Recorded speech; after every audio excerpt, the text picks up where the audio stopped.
বিসমিল্লাহির রহমানির রহিম। আমাদের পুলিশ প্রবিধানের ধারাবাহিক ক্লাস চলছে। মোটামুটি আমরা অনেকগুলো প্রবিধান শেষ করে ফেলেছি, একদম প্রথম খণ্ডের শেষ অংশে, তাই না? চেষ্টা করব যতদূর সম্ভব শেষ করা যায় কিনা, দেখি। অনেকগুলো গুরুত্বপূর্ণ প্রবিধান আছে শেষের দিকে।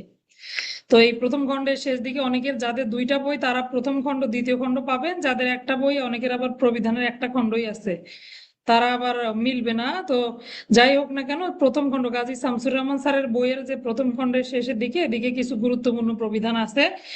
আমরা একটু দেখবো কোনগুলো আমাদের লিখিত পরীক্ষার জন্য লাগবে, কোনগুলো এমসিকিউ এর জন্য লাগবে। আলাদা আলাদা লিখে রাখবো। এমসিকিউ হলে এম দিয়ে লিখে রাখবো বাম দিকে, আর যদি রিটেনের জন্য হয় ডাব্লিউ লিখে রাখবো। তাহলে বোঝা যাবে যে কোনটা আমার লিখিত পরীক্ষার জন্য বেশি বেশি পড়তে হবে। আর লিখিত পরীক্ষার যেটা, সেটাও তো এমসিকিউ দিতে পারে, তাই না? আচ্ছা, খেয়াল করি, আমরা গত ক্লাসে অনেকগুলো প্রবিধান পড়েছিলাম। মোটামুটি রাজসাক্ষীর তালিকা কোথায় সংরক্ষণ হবে, 386 বিধি পড়েছিলাম, ইনকোয়ারি স্লিপ পড়েছিলাম। সেখান থেকে উল্লেখযোগ্য বিধিগুলো, রাজসাক্ষীর তালিকা পড়লাম 386, তারপরে পড়েছিলাম ইনকোয়ারি স্লিপ। ইনকোয়ারি স্লিপ কিভাবে প্রেরণ করবেন, কখন ইনকোয়ারি স্লিপ প্রেরণ করা হয়, কত নম্বর বিপি ফর্মে ইনকোয়ারি স্লিপ ইস্যু করা হয়, রিসিভ করার সময় কি কালিতে লিপিবদ্ধ করবেন, লাল কালিতে রিসিভ রেজিস্টারে লিপিবদ্ধ করতে হবে। আচ্ছা, এই বিষয়গুলো আমরা জেনেছি। আরো জেনেছি ভিসিএনবি, ভিলেজ ক্রাইম নোটবুক, অত্যন্ত গুরুত্বপূর্ণ প্রবিধান 391। অপরাধ মানচিত্র পড়িয়েছি, কিন্তু সেটা এমসিকিউ এর জন্য। লিখিতর কথাগুলো বলছি, হ্যাঁ। বিসিএনবি পড়েছিলাম আমরা, খুবই গুরুত্বপূর্ণ। 391 বিধিতে বললো ভিলেজ ক্রাইম নোটবুক বলে খুব সুন্দর একটা রেজিস্টার থাকবে, থানায় রক্ষণাবেক্ষণ করতে হবে। আর এই রেজিস্টারের আবার অনেকগুলো পার্ট রয়েছে, আমরা দেখেছি। আমরা যদি গুনি 6টা পার্ট পাই, কিন্তু এমনিতে যদি খণ্ড আসে এমসিকিউ এ, কতগুলো খণ্ড? 5টি খণ্ড আমরা লিখবো, যেহেতু চতুর্থ খণ্ডটার আবার চতুর্থ ক খণ্ড আছে, তাই না? গত ক্লাসে শিখেছিলাম, এক নজরে একটু দেখি তাহলে। 391 ভিসিএনবির আলোচনা। 393 হলো প্রথম খণ্ডটা, অর্থাৎ অপরাধ রেজিস্টার। এই রেজিস্টারে বিভিন্ন অপরাধগুলো, থানা এলাকায় যে যে অপরাধগুলো সংগঠিত হয়, এই অপরাধগুলোর বর্ণনা থাকে। আচ্ছা, অপরাধ রেজিস্টার, কোন অপরাধী ব্যক্তিদের নাম, ঠিকানা, এগুলো থাকে, আর অন্যান্য বিভিন্ন ধরনের তথ্য থাকে। গত 3 বছর পেনাল কোডের 12 এবং 17 অধ্যায়ের অপরাধগুলো যারা করেছেন, করে 3 বা তদূর্ধ্ব মেয়াদের জন্য দণ্ডিত হয়েছেন, এই ধরনের ব্যক্তিদের তালিকা থাকে, হ্যাঁ। এরপরে দ্বিতীয় খণ্ডটা হলো অপরাধ প্রমাণ রেজিস্টার বা কনভিকশন রেজিস্টার, যেটাকে আমরা বলি, তাই না? খুবই গুরুত্বপূর্ণ রেজিস্টার। ভিসিএনবির এতগুলো খণ্ডের মধ্যে দুইটা বেশি বেশি গুরুত্বপূর্ণ। একটা হলো দ্বিতীয় খণ্ড অপরাধ প্রমাণ রেজিস্টার বা দণ্ড প্রমাণ রেজিস্টার, আরেকটা হলো হিস্ট্রি শিট, হ্যাঁ, যেটাতে অপরাধী ব্যক্তির জীবনের ইতিবৃত্ত লেখা থাকে। তো গত ক্লাসে আপনাদেরকে কিভাবে পড়িয়েছিলাম? ভিসিএনবি পুরোটা 391, অপরাধ রেজিস্টার 393, অপরাধ প্রমাণ রেজিস্টার 394। তাহলে 93, 94 অপরাধ রেজিস্টার, অপরাধ প্রমাণ রেজিস্টার। তারপরে পড়িয়েছিলাম 400, 401, এভাবে পড়তে বলছি, 400, 401 তৃতীয় চতুর্থ খণ্ড, গ্রামের ইতিবৃত্ত, আর হলো ইতিবৃত্ত পত্র, ভিলেজ হিস্ট্রি শিট, আর একটা শুধু হিস্ট্রি শিট। হিস্ট্রি শিট থেকে আরো কিছু গুরুত্বপূর্ণ বিষয় পড়তে বলেছিলাম, যে কে নির্দেশ দেন খোলার জন্য? Circle sir. অনুমোদন করেন কে? Police super sir. 3 মাসের বেশি সময় কোনো ব্যক্তি যদি কোনো এলাকায় গিয়ে বসবাস করে, হিস্ট্রি শিট সেখানে পাঠিয়ে দিতে হয়। পাঠানোর সময় গোপনীয় কথাটা লিখে দিতে হয়, হ্যাঁ। তো অনেকগুলো বিষয়, হিস্ট্রি শিট যেহেতু বেশি গুরুত্বপূর্ণ, হিস্ট্রি শিটটা সুন্দর করে পড়তে হবে, যেন লিখিত পরীক্ষায় আসলে আমরা দিতে পারি। তাহলে এই ছিল চতুর্থ খণ্ড। এবার আসেন 4-এর ক আর 5 নম্বর খণ্ড। 4-এর ক খণ্ডটা হলো 404 বিধি, আর 5 নম্বর খণ্ড হলো 405 বিধি। তাহলে 404, 405, চতুর্থ ক, পঞ্চম খণ্ড। তদন্ত নোটশিট, চতুর্থ ক হলো তদন্ত নোটশিট বা ইনকোয়ারি নোটশিট বলতে পারেন, অনুসন্ধান নোটশিটও বলা হয়। আর পঞ্চম খণ্ড যেটা, সেটাতে হলো সূচিপত্র। এই ব্যক্তিদের নামের আবার আলাদা করে একটা সূচিপত্র থাকবে, ইন্ডেক্স বলে এটাকে, হ্যাঁ। দণ্ডপ্রাপ্ত এবং সন্দেহজনক ব্যক্তিদের নাম লাল কালিতে লিপিবদ্ধ করতে হবে। আবার যারা বিচারাধীন, এখনো কোনো ব্যবস্থা গ্রহণ হয়নি, মানে দণ্ডিত হবে কিনা সিদ্ধান্ত নেই, তাদের নাম আবার কালো কালিতে লিখতে হবে। পরে যদি তারা দণ্ড পায়, আবার কালো কালিতে বলতে তাদের নামটা পরবর্তীতে আবার লাল দাগ দিতে হবে নিচে। এভাবে করে রেজিস্টার গুলোতে সুন্দর করে নাম তারিখ এগুলো লিখে রাখতে হয়। এমনকি জন্ম তারিখও লিখে রাখে, অনেক বৃত্তান্ত থাকে, হ্যাঁ। এই জন্য তো এখন যে সিডিএমএস করা হয়েছে, সিডিএমএস কে বলা হয় ডিজিটাল ভিসিএনবি। তো এগুলো ছিল গত ক্লাসের আলোচনা। আজকে আমরা আমাদের বর্তমান ক্লাসের আলোচনা আজকে যাব 395 বিধি দিয়ে শুরু হবে। খেয়াল করেন, যদিও আমরা 405 বিধি পর্যন্ত অলরেডি পড়ে ফেলেছি, এটা একটা আলাদা ধারাবাহিকতা, কিরকম? ভিসিএনবির খণ্ডগুলোর ধারাবাহিকতা, বুঝতেছি? তাহলে 391, 93, 94, 400, 401, 404, 405 এই বিধিগুলো হলো ভিসিএনবি এবং তার শ্রেণীবিন্যাস বা খণ্ডের যে ধারাবাহিকতা সেটা। কিন্তু কিছু বিধি মাঝখানে যে বাদ গেল সেগুলো আমাদেরকে দেখতে হবে।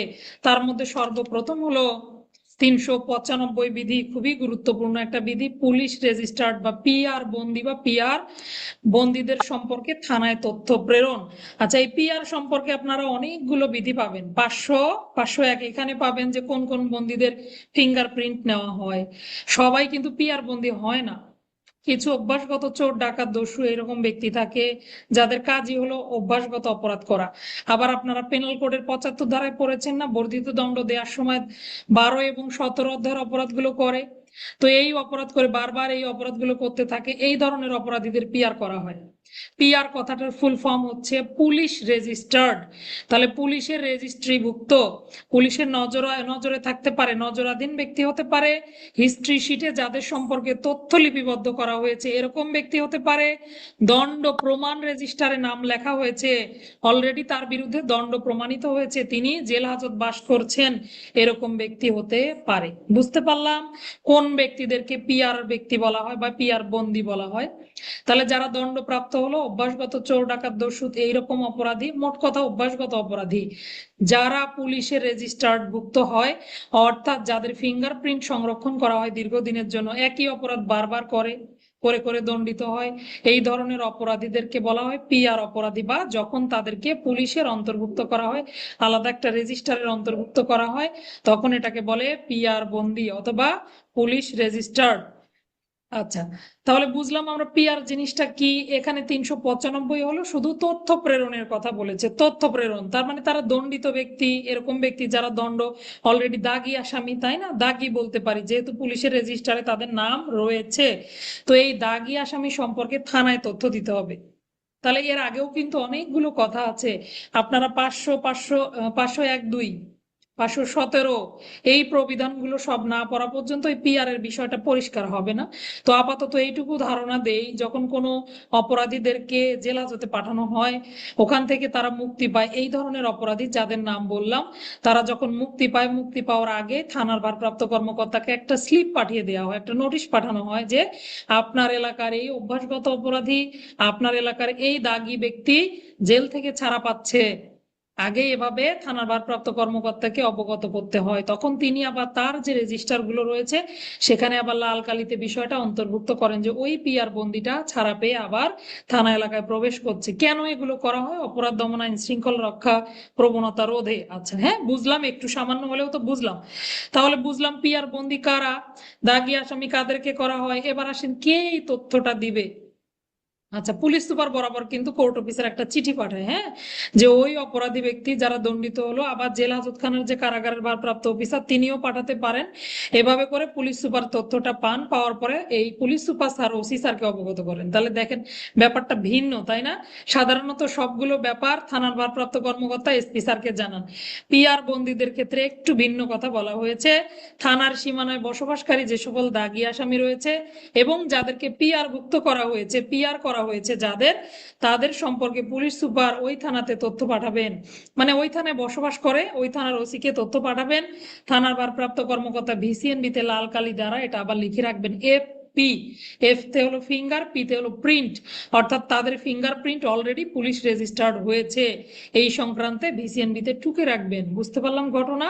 তাহলে পুলিশ সুপার স্যার যেই অপরাধীদের, যে দাগি দাগি আসামিদের পিআর ভুক্ত করা হলো, এগুলো কিন্তু কোর্টেও করে থাকে, হ্যাঁ।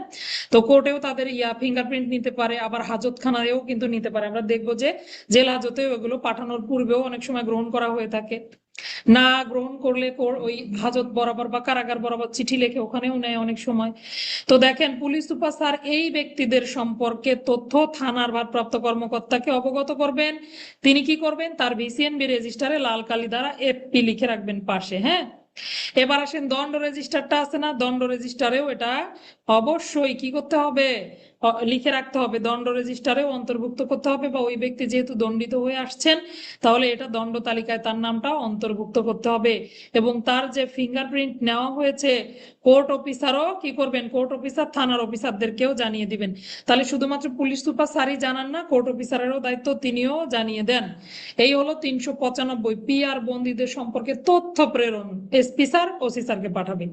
কি তথ্য পাঠাবে? পুলিশ রেজিস্টার রয়েছে যারা, তাদের সম্পর্কে তথ্য পাঠাবে। কে পাঠায়? এসপি স্যার পাঠায়, কোর্ট অফিসারও অবগত করবেন।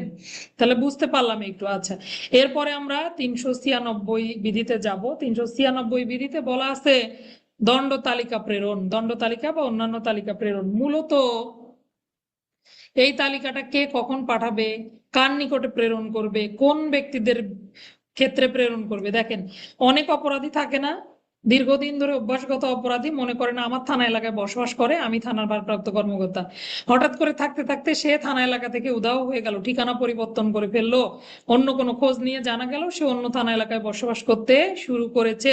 তখন তার অতীতের যে ইতিহাস এটা একটু ওই থানায় পাঠিয়ে দিতে হবে। এটাই হলো দণ্ড তালিকা বা কোনো অপরাধী ব্যক্তির তালিকা প্রেরণ। এখানে 3 রকম অপরাধীর কথা বলা হয়েছে। প্রথমে আসেন, খেয়াল করি, জড়িত। তাহলে কোনো অপরাধের সাথে জড়িত ব্যক্তি হতে পারে, দণ্ডিত ব্যক্তি হতে পারে, সন্দেহভাজন। জড়িত, দণ্ডিত, সন্দেহভাজন। জড়িত, দণ্ডিত, সন্দেহভাজন 3 রকমের অপরাধী ব্যক্তিদের সম্পর্কে কি করবেন? থানার ভারপ্রাপ্ত কর্মকর্তা অথবা থানার ইন্সপেক্টর, তিনি ওই থানা বরাবর, যে থানায় উনি বর্তমানে বসবাস করছেন বা যে থানায় ঠিকানাটা স্থানান্তর করেছেন, সেই থানার ভারপ্রাপ্ত কর্মকর্তা বরাবর এই দণ্ডের তালিকাটা প্রেরণ করবেন। বুঝলাম? তাহলে জড়িত, দণ্ডিত, সন্দেহভাজন এই 3 রকমের অপরাধীর ক্ষেত্রে থানার ভারপ্রাপ্ত কর্মকর্তা ওই থানার ইন্সপেক্টর বরাবর একটা দণ্ডের তালিকা প্রেরণ করলেন। এবার আসেন, তালিকাটা পাওয়ার পর তিনি আবার তার যে রেজিস্টার গুলো আছে সেখানে এগুলো লিপিবদ্ধ করবেন। পাশাপাশি তালিকাটা আবার প্রেরণকারী অফিসারের নিকটে ফেরত পাঠাবেন। এত কিছু লাগবে না। এখতিয়ারাধীন এলাকার বাইরে যদি পাঠাতে হয়, মনে করেন পার্শ্ববর্তী দুটো থানা একটা আরেকটাতে পাঠালো, এক্ষেত্রে এই বিধান প্রযোজ্য হলো। যদি আপনি একদম জেলার বাইরে অন্য থানায় পাঠাতে চান, সেই ক্ষেত্রে অবশ্যই পুলিশ সুপার স্যারের অনুমোদন লাগবে বা এসপি স্যারের মাধ্যমে পাঠাতে হবে। এটা একটা এমসিকিউ। অর্থাৎ এখতিয়ারাধীন এলাকার বাইরে কোনো অপরাধী ব্যক্তি যদি বাসস্থান পরিবর্তন করে এখতিয়ারাধীন এলাকার বাইরের কোনো থানা এলাকায় বসবাস করতে শুরু করেন, তখন ওই ব্যক্তির দণ্ডের তালিকা বা ওই ব্যক্তি সংক্রান্ত তথ্যগুলো এসপি স্যারের মাধ্যমে প্রেরণ করতে হবে। এখানে আরো একটা গুরুত্বপূর্ণ এমসিকিউ আছে, যে কোনো একজন ব্যক্তি কোনো এলাকার স্থায়ী বাসিন্দা বলে কখন গণ্য হবেন। দেখেন, আমরা তো চাইলেই বিদেশ যেতে পারি না, তাই না? কিন্তু আমরা কিন্তু এক থানা থেকে অন্য থানা এলাকায় গিয়ে জায়গা জমি কিনে বসবাস করতেও শুরু করতে পারি। কত স্বাধীনতা দেয়া আছে, তাই না? তো এরকম কোনো অপরাধী ব্যক্তি তিনি যদি কোনো এলাকায় চলে যান এবং সেখানে সপরিবারে 5 বছর বসবাস করেন, ধন্যবাদ রিয়েলমি, আপনার নাম আমার জানা নেই। তো যদি কোনো ব্যক্তি কোনো গ্রামে পরিবার সহ 5 বছর বসবাস করেন, তাহলে তিনি সেই গ্রামের অধিবাসী বলে গণ্য হবেন। এমসিকিউ, তাহলে গুরুত্বপূর্ণ এমসিকিউ, যদি কোনো অপরাধী ব্যক্তি, জড়িত ব্যক্তি, দণ্ডিত ব্যক্তি, সন্দেহভাজন ব্যক্তি, তিনি যেই হন না কেন, কোনো এলাকায় গিয়ে 5 বছরের বেশি বসবাস করেন পরিবার সহ, তাহলে তিনি সেখানকার স্থায়ী বাসিন্দা, মানে ওই গ্রামের অধিবাসী বলে গণ্য হবে। স্থায়ী না, ঠিক ওখানকার অধিবাসী বলে গণ্য হবে। এই হলো 396। তাহলে 395 এর ব্যাপারটা কি ছিল, 396 এর ব্যাপারটা কি ছিল? 395 ছিল পিআর বন্দীদের কথাবার্তা বলা, তাদের তথ্যগুলো কে কোথায় পাঠাবে। 396 কি পড়লাম? দণ্ডিত ব্যক্তির তালিকা, জড়িত হতে পারে, ওখানে ছিল দাগী আসামি সম্পর্কে, হ্যাঁ। আর এখানকার বিষয় হলো জড়িত, দণ্ডিত, সন্দেহভাজন এই ধরনের ব্যক্তিদেরও তালিকা পাঠাতে হয়। তো এই তালিকাটা কে কোথায় পাঠায়? যদি উনি বাসস্থান পরিবর্তন করে ফেলে, সংশ্লিষ্ট থানার ওসি বরাবর আগের থানার ভারপ্রাপ্ত কর্মকর্তা পাঠাবেন বা ইন্সপেক্টর পাঠাবেন। আর যদি অন্য এখতিয়ারাধীন এলাকার বাইরে ঘটনাটা ঘটে, সেক্ষেত্রে পুলিশ সুপারের মাধ্যমে পাঠাতে হবে। 5 বছরের বেশি বসবাস করলে ওখানকার বাসিন্দা বলে, গ্রামবাসী বলে, অধিবাসী বলে অভিহিত হবেন। এই এরপরে আমরা 397 বিধি দেখব, খুবই গুরুত্বপূর্ণ বিধি এটাও। দেখেন, পিআর এরই আরেকটা কথা এখানে বলা আছে। এখানে বলা আছে পিআর স্লিপ বা বন্দির মুক্তির নোটিশ পাওয়ার পর থানার ভারপ্রাপ্ত কর্মকর্তা কি করবেন। তাহলে দেখেন, ওইটাতে কিন্তু পিআর কেবল পাঠালো আপনার কাছে, তাই না? ওই দাগি আসামি সম্পর্কে আপনাকে পিআর পাঠানো হলো, আপনি জাস্ট শুধু বিসিএনবি তে এটা টুকে রাখলেন, লাল কালি দ্বারা লিপিবদ্ধ করলেন যে এদের ফিঙ্গারপ্রিন্ট নেওয়া হয়েছে। এবার আপনি নোটিশ পেলেন যে ওই ব্যক্তি কি করবেন, হ্যাঁ 395 বলছিলাম, 397 আসছি, দুইটাই পিআর। তো দুটার পার্থক্য আপনাকে বুঝে নিতে হবে না? এগুলো তো পরে প্যাচ লেগে যাবে। তো 397 বললো এই যে পিআর বন্দি, এই বন্দি মুক্তি পাওয়ার আগে আগে একটা নোটিশ পাঠাতে হয়। আচ্ছা, তাহলে ওখানে ছিল পিআর বন্দি সম্পর্কে তথ্য প্রেরণ, আর এখানে হলো পিআর বন্দি মুক্তি পাবে একটা স্লিপ পাঠিয়ে দিয়েছে আপনার কাছে যে ওই ব্যক্তি আগামী 7 দিন বা 10 দিন পরে কি হতে যাচ্ছে, মুক্তি পেতে যাচ্ছে। এই সংক্রান্ত যখনই কোনো পিআর স্লিপ পাওয়া যাবে তখন থানার ভারপ্রাপ্ত কর্মকর্তা এই বিসিএনবি দ্বিতীয় খণ্ড এবং চতুর্থ খণ্ডে যত তথ্য আছে সকল তথ্য লিপিবদ্ধ করবেন। কারণ তিনি কি, অপরাধ প্রমাণ রেজিস্টারেও তার নাম উঠবে, হিস্ট্রি শিটেও তার নাম উঠবে। হ্যাঁ, এবার বলছে যদি ওই ব্যক্তি নিজের গ্রামে ফিরে যান, এখন বন্দির সময় শেষ, তিনি চলে এসেছেন, যদি তিনি নিজের গ্রামে ফিরে আসেন তো ভালো কথা, থানার ভারপ্রাপ্ত কর্মকর্তা কি করবেন, এই তথ্যগুলো লিপিবদ্ধ করবেন। আর যদি ফিরে না আসেন তখনও ব্যবস্থা আছে, তখন পুলিশ সুপার স্যারকে ব্যাপারটা অবগত করতে হবে যে স্যার ওই বন্দি তো এই এলাকায় ফিরে আসেনি, কোন এলাকায় গেল, সেখানে গিয়ে আবার কি অপরাধ সংগঠন করবে। বুঝতেছি, এগুলো গল্পের মতো করে নেন। তাহলে থানার ভারপ্রাপ্ত কর্মকর্তা যদি পিআর স্লিপ বা মুক্তির নোটিশটা পান, পাওয়ার পর তিনি কি করবেন, ভিসিএনবি রেজিস্টারের দ্বিতীয় এবং চতুর্থ খণ্ড আপডেট করে ফেলবেন। বুঝতে পারলাম? অপরাধ প্রমাণ রেজিস্টারে প্রয়োজনীয় তথ্যসমূহ লিপিবদ্ধ করবেন। বন্দী ব্যক্তি যদি নিজের গ্রামে ফিরে আসেন এবং এই ব্যাপারে নিশ্চিত হতে হবে, থানা ভারপ্রাপ্ত কর্মকর্তা আবার এই ব্যাপারে খোঁজ খবর নিবেন যে তিনি ফিরে এলেন কিনা। যদি ফিরে আসেন অবশ্যই তাকে নজরদারিতে রাখবেন, নিরীক্ষণে রাখবেন। পাশাপাশি যদি নিজ গ্রামে ফিরে না আসেন সেক্ষেত্রে অবশ্যই পুলিশ সুপার স্যারকে ব্যাপারটা অবগত করতে হবে। আবার ওই ব্যক্তি যে যে থানা এলাকায় যেতে পারে, খেয়াল করেন, তাহলে যে যে থানা এলাকায় যেতে পারে সেই থানার ভারপ্রাপ্ত কর্মকর্তাকেও আবার এই নাম বা এই তালিকাটা পাঠিয়ে দিতে হবে, কারণ ওখানে গিয়েও নতুন করে অপরাধে জড়িয়ে পড়তে পারে। আচ্ছা, উনি আবার ওখানে একই রকম করে ব্যবস্থা গ্রহণ করবেন। আচ্ছা, এই পিআর স্লিপটা যখন পাবেন, পিআর স্লিপ পাওয়ার পর থানার রেজিস্টারে এটা মুক্তির তারিখটাও লিপিবদ্ধ করতে হবে, এবং মুক্তিপ্রাপ্ত আসামি যদি গ্রামে চলে আসেন, নিজের গ্রামে ফিরে আসেন, এই রেজিস্টারের পাশে বিসিএনবির খণ্ডগুলোর পাশে পিআর স্লিপের নম্বরটাও আবার আপনাকে অন্তর্ভুক্ত করতে হবে। রেজিস্টারে ভুক্তির নম্বর পিআর স্লিপে, দুঃখিত, রেজিস্টারে যে অন্তর্ভুক্ত করলেন এই নম্বরটা পিআর স্লিপে লিপিবদ্ধ করে একটা প্রতিবেদন আবার পুলিশ সুপারের নিকটে পাঠাতে হবে, অর্থাৎ পুলিশ সুপারের মাধ্যমে কোর্ট অফিসারের নিকটে পরে প্রেরণ করা হয়, এসপি স্যারের নিকটে ফেরত পাঠাতে হবে। যেহেতু এসপি স্যারই পিআর স্লিপ পাঠিয়ে দেয়, তো থানার ভারপ্রাপ্ত কর্মকর্তা এই কার্যক্রমগুলো সব সম্পন্ন করে আবার এটা ফেরত পাঠাবে পুলিশ সুপার স্যারের নিকটে। আচ্ছা, থানার রেজিস্টারে ভুক্তির ক্রমিক নম্বরটা পিআর স্লিপে লিপিবদ্ধ হবে। এই ছিল 397 ধারা। তাহলে 97 বিধি। 395 বললো তথ্য প্রেরণ করবে কিভাবে, 396 বললো দণ্ডিত ব্যক্তি, জড়িত ব্যক্তি, সন্দেহভাজন ব্যক্তির তালিকা, বাসস্থান পরিবর্তন করলে তালিকা পাঠাতে হবে। 397 বললো পিআর বন্দি যদি মুক্তি পায় বা এই নোটিশটা ওসি পায়, পাওয়ার পর ওসির কি কি কাজ, তিনি কি কি কার্যক্রমগুলো সম্পন্ন করবেন। এই ছিল 395, 96, 97। এইবার দেখবো আমরা নিরীক্ষণ রেজিস্টার, দুঃখিত, দণ্ড রেজিস্টার থেকে নাম কত।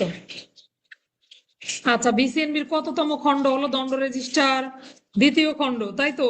তাহলে বিসিএনবি 2 নম্বর খণ্ডটা হলো অপরাধ প্রমাণ রেজিস্টার বা দণ্ড রেজিস্টার। এখন এই দণ্ড রেজিস্টারে প্রতি বছর বছর অনেক অপরাধী দণ্ডিত হচ্ছে, তাদের নাম আপনি লিপিবদ্ধ করতে করতে দণ্ড রেজিস্টারে ভলিউম হয়েছে 10টা, কথার কথায়। তো এতগুলো রেজিস্টার তো রাখার কোনো প্রয়োজন নেই, এই জন্য কিছু কিছু সময় নামগুলো কর্তন করতে হবে। দণ্ড রেজিস্টার থেকেও নাম কর্তন করতে হবে। তো কি কি ব্যক্তি বা কোন কোন ব্যক্তির নাম আমরা দণ্ড রেজিস্টার থেকে কর্তন করব, একটু খুব সহজে শিখে নেব। এই বিধিটা এমসিকিউ এর জন্য বেশি গুরুত্বপূর্ণ। 398 বিধি, দণ্ড রেজিস্টার থেকে নাম কর্তন। 398 বিধি, না আর একটু দরজাটা চাপিয়ে দিও, হ্যাঁ। তাহলে দণ্ড রেজিস্টার থেকে নাম কর্তন হবে মৃত ব্যক্তির, যে ব্যক্তি মৃত্যুবরণ করেছেন, তিনি তো অপরাধী ব্যক্তি ছিলেন, তাই না, তার বিরুদ্ধে অপরাধের প্রমাণ পাওয়া গেছে, তো এই ধরনের ব্যক্তির নাম কর্তন হবে মৃত, 1 নাম্বার। 2 নাম্বার হলো 61। 61 কেন বলতেছি, 60 বছর বয়স হয়ে গেছে এরকম অপরাধী গত 10 বছরে সে আর কোনো অপরাধ করেনি বা দণ্ডিত হয়নি, এই জন্য 61 মনে রাখবো আমরা, 60-এর সঙ্গে 10। তাহলে 60 বছর কি তার বয়স, বিগত 10 বছরের হিস্ট্রি দেখা যাচ্ছে সে আর কোনো দণ্ডিত হয়নি বা অপরাধ করেনি। বুঝতে পারলাম? তাহলে 61। আর পরেরটা মনে রাখবো 52। 50 বছর বয়স হয়েছে এমন ব্যক্তি গত 20 বছরে কোনো অপরাধ করেনি। 50 বছর মানে একটু শক্ত সামর্থ্যই আছে।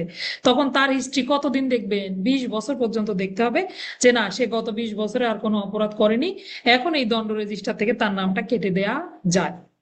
তো নাম যেভাবে নতুন করে অন্তর্ভুক্ত হবে এভাবে নামটা কর্তনও করা যাবে। কি কি? 3টা আমরা লাইন শিখলাম, মানে 3টা পয়েন্ট শিখে নিলাম এখান থেকে। প্রথমে মৃত ব্যক্তির নাম কর্তন হবে। 60 বছর বয়স 10 বছর অপরাধ করেনি, 50 বছর বয়স 20 বছর অপরাধ করেনি, এরকম ব্যক্তি অপরাধ করেনি বা দণ্ডিত হয়নি, তাদের নামটা দণ্ড রেজিস্টার থেকে কর্তন করা যাবে। 4টা বিধি শিখলাম। হ্যাঁ, কি কি শিখলাম? 395, 96, 97, 98।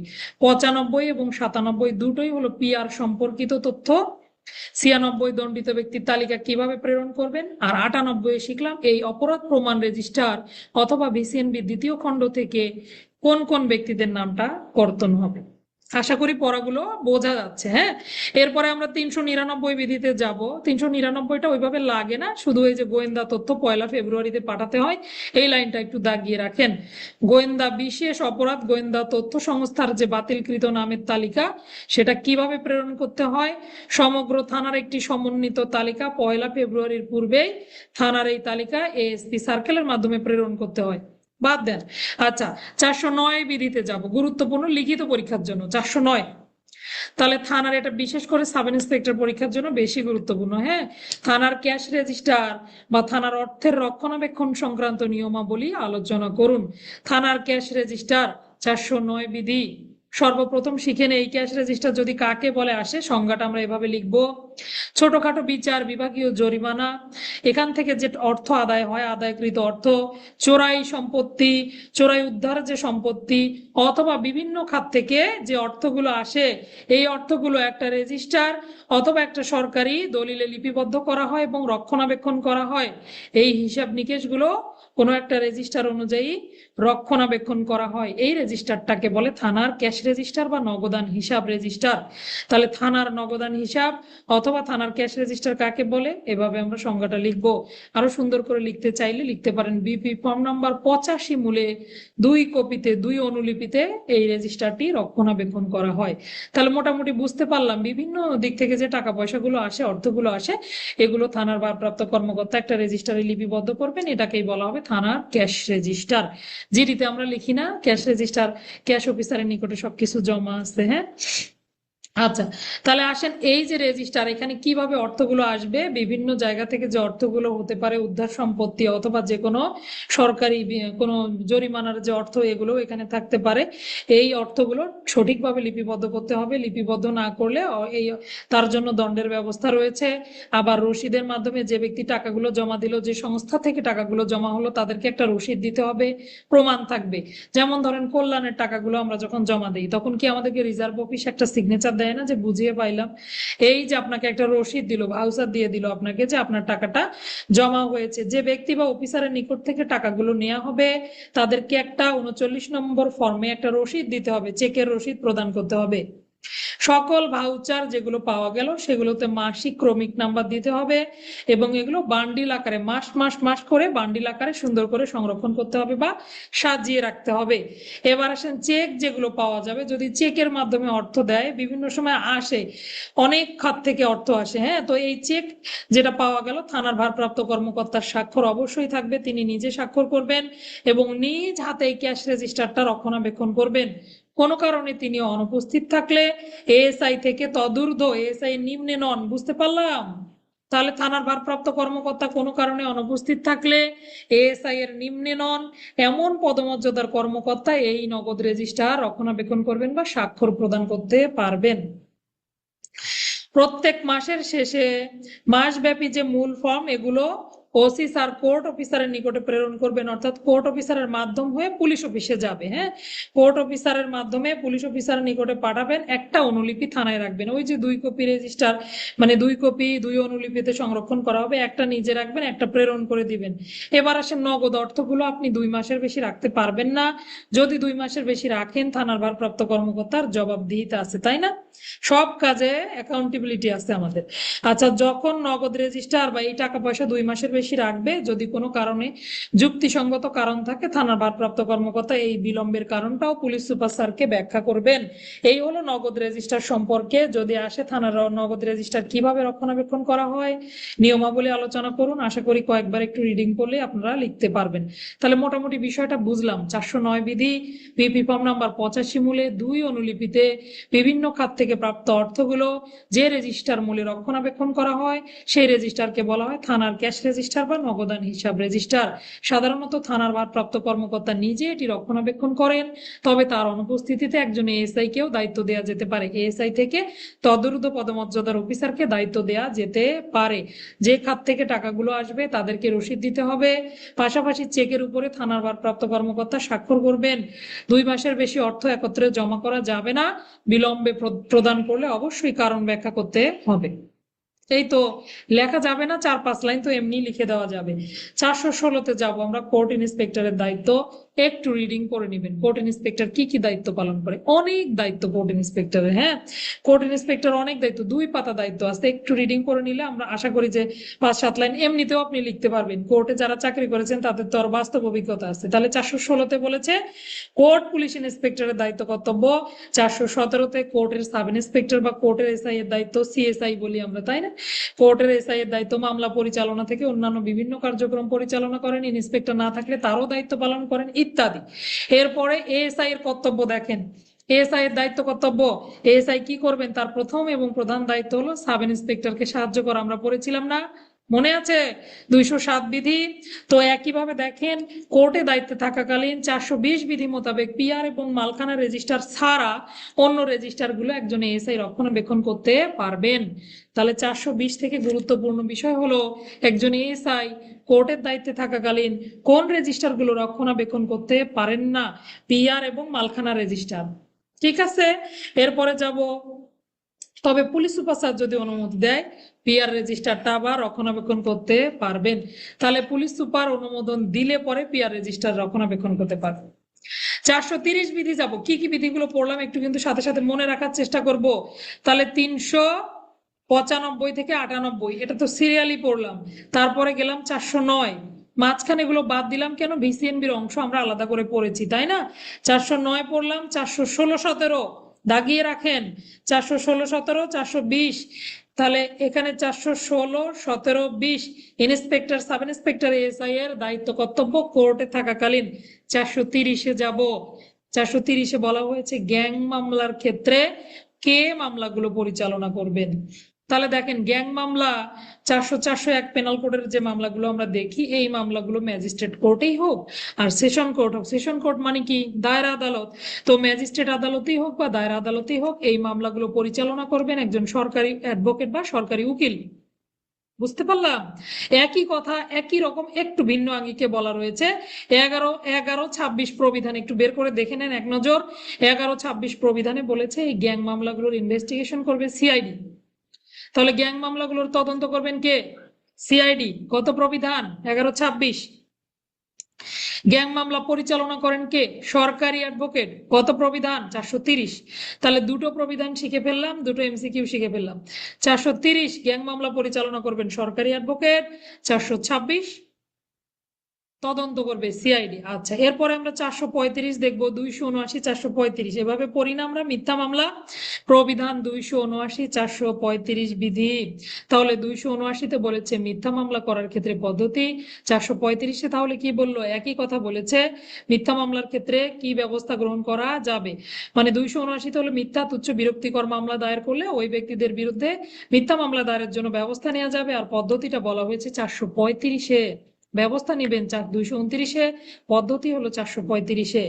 আচ্ছা, এটা আমরা জানি, তারপর একটু বলে দেই। এরকম করে বলা আছে, যদি কোনো ব্যক্তি বিচার শেষে আদালতের নিকটে প্রতীয়মান হলো যে ওই ব্যক্তি কি করেছেন? মিথ্যা তুচ্ছ বিরক্তিকর মামলা করেছেন।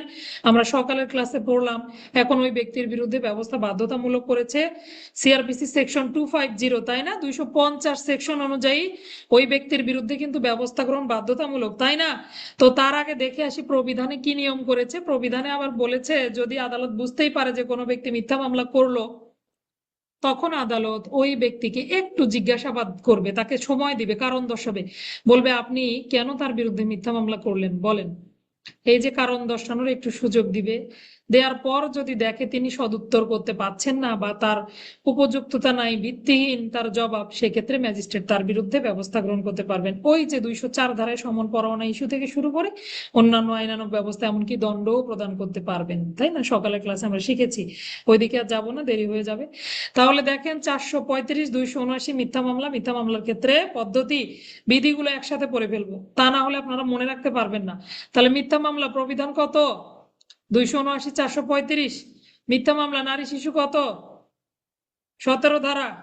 আর পেনাল কোড 211 ধারা। আরো অনেকগুলো ধারা আছে, সবাই মনে করার চেষ্টা করেন। আচ্ছা, এরপরে আমরা যাব 436, সাক্ষীর কাঠগড়ায়। ধন্যবাদ। আচ্ছা, এরপরে আসি আমরা সাক্ষীর কাঠগড়ায় যদি পুলিশ অফিসারকে বক্রোক্তি করা হয়। আচ্ছা, আপনারা সাক্ষ্য আইন যারা পড়েছেন তাদের মনে আছে নাকি 549, দুঃখিত, 149 ধারায় আমরা কি পড়েছিলাম? 149, 151, 152-তে কি পড়েছিলাম মনে নাই? সাক্ষ্য আইন ভুলে গেলে চলবে না, মারাত্মক ব্যাপার। আচ্ছা, 149-এ পড়েছিলাম যে যুক্তিসঙ্গত কারণ ব্যতীত আপনি সাক্ষীকে জিজ্ঞাসাবাদ করতে, উল্টো পাল্টা প্রশ্ন করতে পারবেন না, অ্যাডভোকেট সাহেব। করলে 150 অ্যাডভোকেটের বিরুদ্ধে ব্যবস্থা গ্রহণের কথা বলা আছে। আচ্ছা, তারপরে 151-তে, 152-তে অপমান উত্ত্যক্তজনক প্রশ্ন করা যাবে না, অশ্লীল কুৎসাজনক প্রশ্ন এগুলো জিজ্ঞাসা করা যাবে না। ধরে নিলাম একজন সাক্ষীর কাঠগড়ায় কে দাঁড়িয়ে আছে? একজন পুলিশ অফিসার দাঁড়িয়ে আছে। তো অ্যাডভোকেট কিন্তু বক্রোক্তি করলো। অ্যাডভোকেট যদি তাকে বক্রোক্তি করে, বক্রোক্তি বুঝি, বাঁকা বাঁকা কথা বলে, তাকে মিথ্যা অভিযোগ উত্থাপন করে তার বিরুদ্ধে, তাহলে অবশ্যই তার বিরুদ্ধে মানহানির মামলা দায়ের করা যাবে। কত বড় সুযোগ দিয়েছে, হয় না? এগুলো তো ঘটনা ঘটে। তাহলে সাক্ষীর কাঠগড়ায় যদি কোনো পুলিশ অফিসার থাকেন এবং তাকে যদি অ্যাডভোকেট সাহেব বক্রোক্তি করেন অথবা তার বিরুদ্ধে মিথ্যা অভিযোগ দায়ের করেন, মিথ্যা অভিযোগ উত্থাপন করেন, আমি দুঃখিত ভাষাটা হবে উত্থাপন করেন, সেক্ষেত্রে তিনি ওই সংশ্লিষ্ট ভুক্তভোগী পুলিশ অফিসার তিনি কি করতে পারবেন? তাকে হয়রানি করার দরুন মানহানির মামলা দায়ের করতে পারবেন। এই মামলার জন্য কোর্ট অফিসার তাকে সাহায্য করবে এবং কোর্ট অফিসার লিখিতভাবে আবেদনও করে দিবে তার পক্ষ হয়ে। বুঝতে পারলাম? 436, সাক্ষীর কাঠগড়ায় পুলিশ অফিসার, শুধু এইটুকু মনে রাখলেই বাকিটা আমরা মনে করতে পারবো। 436, সাক্ষীর কাঠগড়ায় পুলিশ অফিসার। আরেকটু দেখি পিআর সম্পর্কে তথ্য। 395, দণ্ডপ্রাপ্ত জড়িত সন্দিগ্ধ ব্যক্তির তালিকা প্রেরণ। 396, পিআর স্লিপ পাওয়ার পর থানার ভারপ্রাপ্ত কর্মকর্তার করণীয়। 397, নাম কাদের কাদের কর্তন হবে। 398, 399 বাদ দেন। 409, থানার নগদ হিসাব বা থানার cash register. 416, 17, 20, inspector, sub inspector, ASI এর কর্তব্য কোর্টের দায়িত্বে থাকাকালীন। 416, 17, 20 এভাবে পড়বো। 416, 17, 20। 430, 430, 11, 26, 430, 11, 26, গ্যাং মামলা সংক্রান্তে মামলা পরিচালনা এবং তদন্ত পরিচালনা করবে সরকারি অ্যাডভোকেট, তদন্ত করবে সিআইডি। 435, মিথ্যা মামলা 279। 436, সাক্ষীর কাঠগড়ায় পুলিশ অফিসার এবং তাকে বক্রোক্তি করলে তখনকার পদ্ধতি। এইবার যাব মামলার সিডি উপস্থাপন। 442, কেস ডায়েরি উপস্থাপন। কেস ডায়েরি যদি আদালতে উপস্থাপন করা হয় বা কেস ডায়েরি যখন আদালতে উত্থাপন করা হবে, 172 মনে আছে? 172 কি পড়েছিলেন সিআরপিসি? মামলার কেস ডায়েরি কখনো বিচার কার্যক্রমে সাক্ষ্য হিসেবে ব্যবহার হয় না, তবে আদালত এটা বিচারে সহায়ক হিসেবে ব্যবহার করতে পারেন। পড়েছি না আমরা? এই জন্য পাশাপাশি পড়লে সুবিধা, দেখছেন তো? এখানে বলেছে কেস ডায়েরি উপস্থাপন, এই যে আপনি মামলার সিডি গুলো প্রেরণ করলেন, কোর্ট অফিসার সিডি গুলো বিজ্ঞ আদালতে উপস্থাপন করবেন। আচ্ছা, তাহলে কোর্ট অফিসার এই সিডি গুলো বিজ্ঞ আদালতে উপস্থাপন করবেন। আদালতের যদি প্রয়োজন হয় আদালত এই সম্পর্কে একটু সহায়ক হিসেবে এগুলো দেখে নিতে পারেন। আর যদি আদালত মনে করেন যে না এগুলোর কোনো প্রয়োজন নাই, তাহলে আবার কোর্ট অফিসার সেগুলোতে স্বাক্ষর, সিলমোহর দিবেন এবং পরবর্তীতে আবার ফেরত পাঠাবেন। মামলা নিষ্পত্তি হওয়ার পর কিন্তু এগুলো আবার ফেরত চলে আসে। এই কথাটা শুধু বলেছে 442 বিধিতে সিডি উপস্থাপন, অর্থাৎ কেস ডায়েরি নেওয়ার পর থানার কোর্ট অফিসারের প্রথম দায়িত্ব হলো স্বাক্ষর করা এবং সিলমোহর অঙ্কিত করা। কোর্ট অফিসারের স্বাক্ষর এবং সিলমোহর থাকবে। মামলার চলমান, যখন বিচার কার্যক্রম চলমান তখন তিনি এগুলো আবার কি করবেন? আদালতে উত্থাপন করবেন। বিচার কাজে সহায়ক হলে তো হলো, না হলে বিচার শেষে সেগুলো আবার কি করবেন? পুনরায় ফেরত পাঠিয়ে দিবেন। আচ্ছা, এরপরে আমরা একটু থানার ভারপ্রাপ্ত কর্মকর্তার নিকটে এগুলো ফেরত পাঠাবেন। আচ্ছা, এই দুইটা বিধি কিন্তু একসাথে একটু বলে দিলাম, 442 43 দুটো মিলে হলো সিডির কথাগুলোই বলা হয়েছে। রায় হওয়ার পর এই সিডিটা আবার ফেরত পাঠাবেন। আচ্ছা, এই ফেরত পাঠানোর কথা আবার 442-এ খুঁজলে কিন্তু পাবেন না, 443-এর ভেতরেও একটু আলোচনা আছে। আচ্ছা, এবার আমরা যাব 444। এইখানে আসেন লিখিত প্রশ্ন। তাহলে যে এই এই বিধিগুলো যে পড়লাম, এই বিধিগুলোর মধ্যে সবচেয়ে গুরুত্বপূর্ণ হলো 409 থানার ক্যাশ রেজিস্টার, এটা লিখিতর জন্য গুরুত্বপূর্ণ। পিআর বন্দি সংগঠন এগুলো একটু দিতে পারে লিখিত। এছাড়া এই যে মামলার ব্রিফ 444 FM 445, এই দুইটা একদম লিখিত পরীক্ষায় চলে আসছে। আমি যে পরীক্ষা দিয়ে পদোন্নতি হয়েছে সেই পরীক্ষায় এসেছে, বিশ্বাস না হয় দেখেন 2024 সালের প্রশ্ন। তাহলে মামলার FM কাকে বলে, FM পাওয়ার পর কি ব্যবস্থা, তারপরে মামলার চূড়ান্ত স্মারক কাকে বলে, বা মামলার দুঃখিত মামলার ব্রিফ কাকে বলে। চূড়ান্ত স্মারকেই তো বাংলা হলো FM, তাই না? তো মামলার ব্রিফ বা সংক্ষিপ্ত সার কাকে বলে, এটা এসেছিল। হ্যাঁ, তাহলে একটু দেখবো মামলার ব্রিফ সংজ্ঞাটা যদি আসে আমরা কিভাবে লিখবো। ব্রিফ কথাটার অর্থ সংক্ষিপ্ত সার। পুরো মামলা দেখে শুনে এতটুকু একটু ত্রুটি পাওয়া গেল, এটাকেই বলে ব্রিফ। তাহলে ব্রিফ মানে কিন্তু কোনো ভালো জিনিস নয়, সবসময় বলি এই কথাটা। ব্রিফ মানে হলো মামলার ত্রুটি বিচ্যুতি খুঁজে বের করা। সংজ্ঞা দেব কিভাবে, দেখেন, কোনো মামলার চার্জশিট গৃহীত হওয়ার পর কোর্ট অফিসার, কে? Court officer. কোন মামলার চার্জশিট গৃহীত হওয়ার পর কোর্ট অফিসার তদন্ত প্রতিবেদনে অর্থাৎ ইনভেস্টিগেশনের পুরো ব্যাপারটা তিনি যাচাই বাছাই করবেন। করার পর যদি তিনি কোনো ত্রুটি বিচ্যুতি দেখতে পান যে না, এইখানে তো তদন্তে ঘাপলা থেকে গেছে, কোথাও কোনো ত্রুটি বিচ্যুতি যদি দেখতে পান, এই ত্রুটি বিচ্যুতি সংশোধন করার জন্য পাশাপাশি অতিরিক্ত তথ্য যদি লাগে, যে এই মামলা প্রমাণের জন্য সহায়ক তথ্যগুলো পাওয়া যায়নি, তো এইরকম অতিরিক্ত তথ্য যদি প্রয়োজন হয়, সাক্ষ্য সংগ্রহ করার প্রয়োজন হয়, এরকম একটা নির্দেশ দিয়ে তদন্তকারী কর্মকর্তা বরাবর একটা চিঠি প্রেরণ করেন, অনুরোধ জানিয়ে বিপি ফর্ম নাম্বার 41 মূলে একটা স্মারকলিপি। এই চিঠিটার নাম কি? স্মারকলিপি। এটাকেই স্মারকলিপি, এটাকেই বলে মামলার সংক্ষিপ্ত সার বা ব্রিফ। বুঝতে পারলাম? তাহলে চার্জশিট প্রদান করার পর কোর্ট অফিসার তদন্ত প্রতিবেদন যাচাই বাছাই অন্তে কোথাও কোনো ত্রুটি বিচ্যুতি পরিলক্ষিত হলে অথবা অতিরিক্ত কোনো সাক্ষ্য প্রমাণ গ্রহণ করার প্রয়োজন হলে তদন্তকারী কর্মকর্তাকে বিপি ফর্ম নাম্বার 41 মূলে যে স্মারকলিপিটি প্রেরণ করেন তাকে বলা হয় চূড়ান্ত স্মারকলিপি বা মামলার ব্রিফ, কেস ব্রিফ, সিবি। তাহলে কেস ব্রিফও বলা হয় বা মামলার সংক্ষিপ্ত সার বলা হয়। এবার আসেন কয় কপি হবে? 2 কপি হবে। তাহলে 2 কপি দিয়ে করবে কি, 1 কপি তো আইওকে পাঠিয়ে দিল, আরেক কপি সার্কেল অফিসারকে প্রেরণ করবে। তাহলে দেখেন কি বিপদ, মামলা ত্রুটি বিচ্যুতি সার্কেল স্যারকেও তারা জানিয়ে দিবে। তাহলে 2টা কপি প্রস্তুত করতে হবে। নাসরিন রে, কত ক্ষমতা রে তোমাদের! আচ্ছা, 2টা কপি প্রস্তুত করবে, 2 কপির 1 কপি প্রেরণ করবে তদন্তকারী কর্মকর্তাকে, আর একটা কপি সার্কেল সহকারী পুলিশ সুপারের নিকটে এবং এসপি স্যারের নিকটে, উভয়ের নিকটেই দাখিল করবেন। এইভাবে বলা আছে, দুইজনকেই দিবেন। আচ্ছা, এটা পাওয়ার পর তদন্তকারী কর্মকর্তার কি, যে ত্রুটি, যে জায়গাটুকুতে ত্রুটি হয়েছে, যে সাক্ষ্যটা গ্রহণ করা প্রয়োজন, এগুলো সংশোধন করে আবার একটা এসসিডি পাঠিয়ে দিবেন সাপ্লিমেন্টারি কেস ডায়েরির মাধ্যমে। এটা সংশোধন করে বিজ্ঞ আদালতে প্রেরণ করবেন। এই হলো মামলা সংক্ষিপ্ত সার পাওয়ার পর করণীয় কি। বুঝতে পারলাম? তাহলে ব্রিফ কাকে বলে সংজ্ঞা শিখেছি। কয় কপি হবে? 2 কপি। কাকে কাকে দেয়া হবে? তদন্তকারী কর্মকর্তাকে, সার্কেল সহকারী পুলিশ সুপারকে দেয়া হবে। আচ্ছা, এই ছিল ব্রিফ। আর ব্রিফ পাওয়ার পর করণীয় কি? তদন্তকারী কর্মকর্তা পুনরায় ওই বিষয়টি আবার বিচার বিশ্লেষণ করবেন, ত্রুটি বিচ্যুতিগুলো সংশোধন করবেন, পুনরায় এসসিডির মাধ্যমে এই কপিটা প্রেরণ করবেন বা তার মামলার রিপোর্টটা প্রেরণ করবেন। আচ্ছা, এই ছিল 444 বা মামলার ব্রিফ বা সংক্ষিপ্ত সার। এবার আমরা FM দেখবো, ফাইনাল মেমোরেন্ডাম। FM কাকে বলে? লিখেছিলাম এমই, সাক্ষ্য মেমো, অথচ আপনারা দিয়েছেন ফাইনাল মেমো। দুটো এক জিনিস নাকি? এমই কততে পড়েছেন, কত বিধিতে পড়েছেন এমই?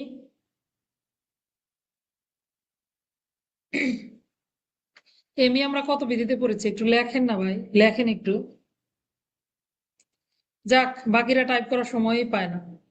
274 বিধিতে পড়েছিলাম আমরা মেমোরেন্ডাম অফ এভিডেন্স অর্থাৎ এমই, আর এখানে মেমোরেন্ডাম অফ দুঃখিত, ফাইনাল মেমোরেন্ডাম, এভাবে বলবো, ফাইনাল মেমোরেন্ডাম বা ফাইনাল মেমো বলতে পারি। আবার আরো কি কি পড়েছিলাম, আরো মেমো পড়েছি না, মেমোরেন্ডাম অফ অ্যারেস্টও পড়েছিলাম। আচ্ছা, এই হলো FM বা চূড়ান্ত স্মারকলিপি, মেমো, ফাইনাল মেমো।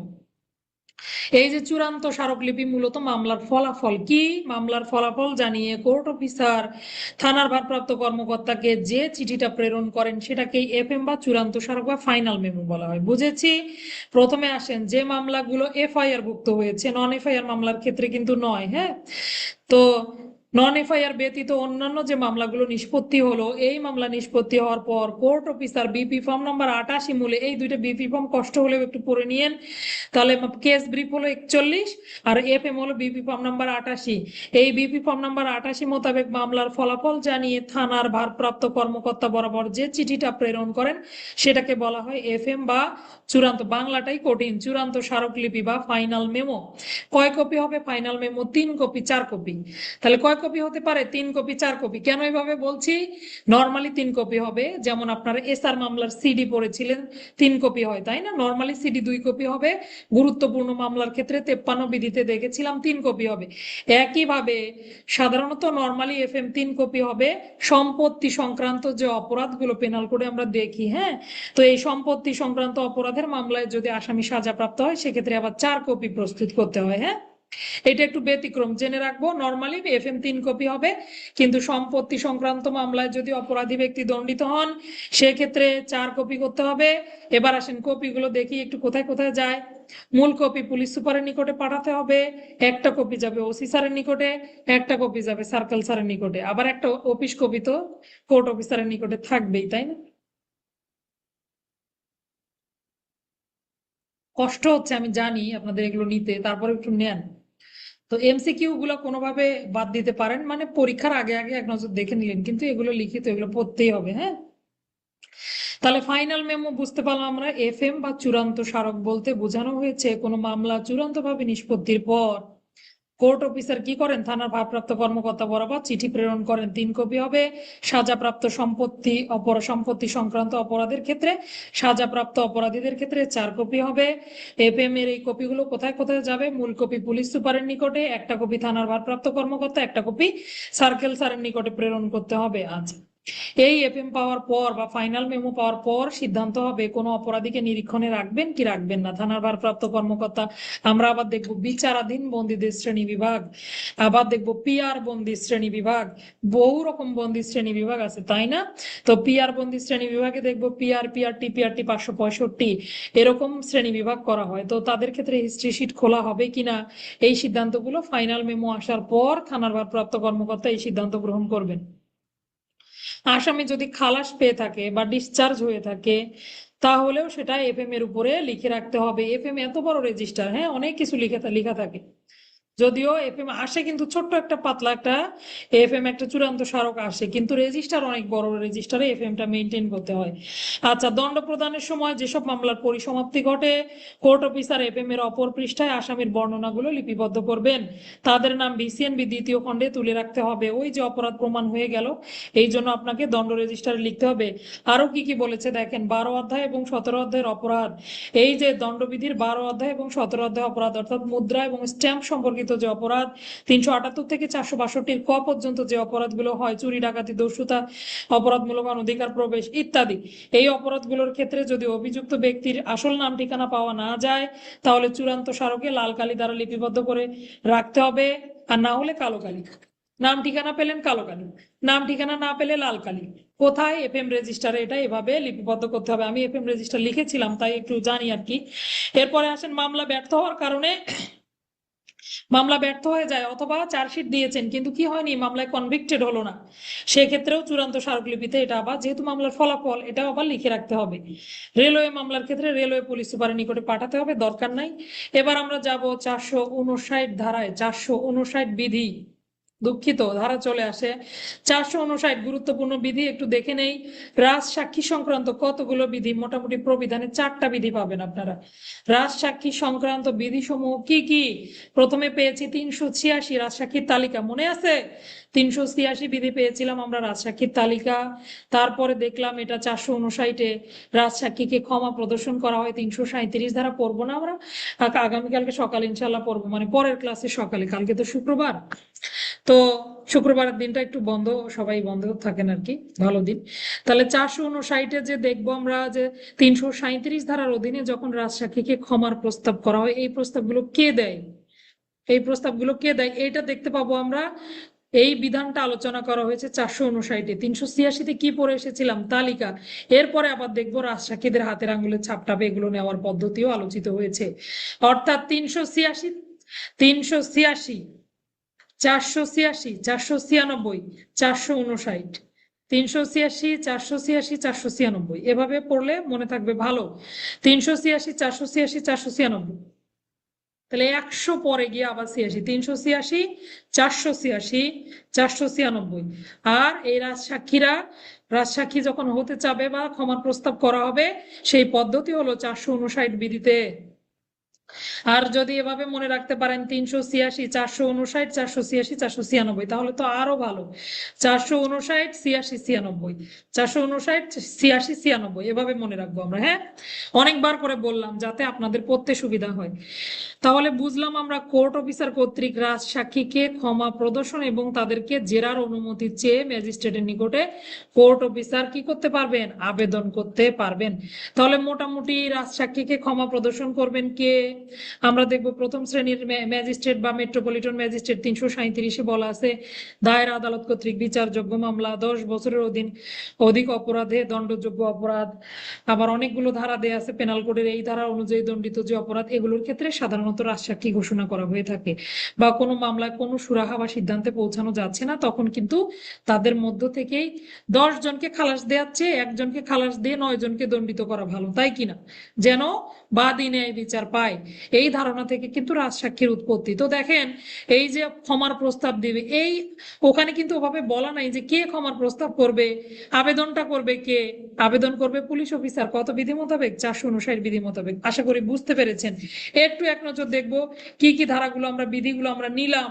395 থেকে 98 বিধি পড়েছি, 409 বিধি পড়েছি, সরাসরি চলে গেলাম 416, 17, 20, 416, 17, 20 ইন্সপেক্টর, সাব ইন্সপেক্টর, এএসআই এর দায়িত্ব কর্তব্য কোর্টে থাকাকালীন। 430, 11, 26 গ্যাং মামলার ক্ষেত্রে পদ্ধতি। 435 মিথ্যা মামলা, 279, 435 মিথ্যা মামলার ক্ষেত্রে পদ্ধতি। কোর্ট অফিসার, সব দায়িত্ব কোর্ট অফিসার, তিনি আবেদন করবেন। 436 সাক্ষীর কাঠগড়ায় পুলিশ অফিসার যদি থাকেন, তাকে বক্রোক্তি করা হলে তিনি কি করতে পারবেন, মানহানির মামলা পর্যন্ত দায়ের করতে পারবেন, তবে কোর্ট অফিসার আবেদন করে দিবেন, তিনি সাহায্য করবেন। আচ্ছা, 442 পড়লাম মামলার কেস ডায়েরি উপস্থাপন। 44, 45 মামলার ব্রিফ, মামলার এফএম। 459 পড়লাম রাজসাক্ষীকে ক্ষমা প্রদর্শনের ক্ষেত্রে প্রস্তাব করার আবেদন। আচ্ছা, একটু এখানে রেকর্ডিংটা বন্ধ করে দিচ্ছি।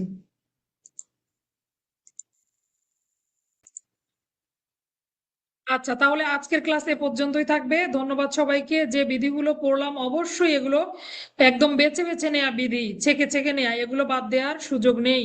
তো এ পর্যন্তই থাকবে। আল্লাহ হাফেজ, আসসালামু আলাইকুম, শুভরাত্রি। আপনাদের কি কারো কিছু বলার আছে?